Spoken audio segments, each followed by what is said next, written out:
Әкем маған дүрбі сыйлады. Мен күн сайын кешке балконға шығып, айды, жұлдыздарды тамашалайтынмын.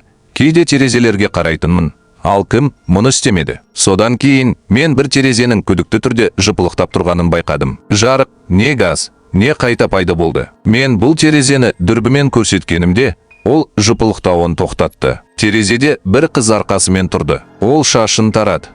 Оның фигурасына қарағанда, ол ештеңе емес еді. Мен тағы біраз қарауды шештім. Бір сәтте ол күрт бұрылып, маған тіке қарады. Мен қорқып, терезеден секірдім. Оның қорқынышты, қисық жүзі бар еді. Көздері маған қарап тұрды. Олар үлкен және ұзартылған. Қорқынышты күлімсіреу мен қисық тістер осы сұмдықты толықтырды. Содан кейін ол терезеден жиіркенішті қисық жүріспен кетіп қалды. Мен перденің артында тұрып, әрі қарай не болатынын көрдім. Келесі терезеде мен оның қорқынышты фигурасын көрдім. Содан кейін кіреберістегі жарық жыпылықтады. Ол қону алаңына шықты. Мен дүрбіммен қарап, шошып кеттім. Ол маған әлі де солай қарап, маған қарай жүгіріп бара жатқандай болды. Мен оның баспалдақпен төмен қарай жүгіріп келе жатқанын көрдім.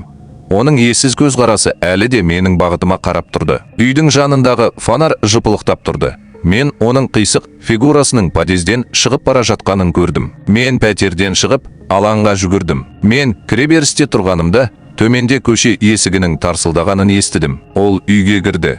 Сондықтан ол маған міндетті түрде келеді.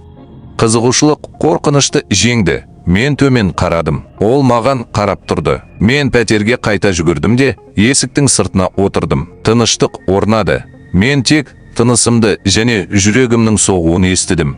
Содан кейін менің есігіме біреу немесе бірдеңе келді. Қарағаныңызға рахмет. Егер сізге видео ұнаған болса, және осыған ұқсас басқа да қолмен жазылған әңгімелер қажет болса, лайк басып жазылыңыз. Егер сізде осындай қорқынышты оқиғалар болған болса, түсініктемелерде жазыңыз.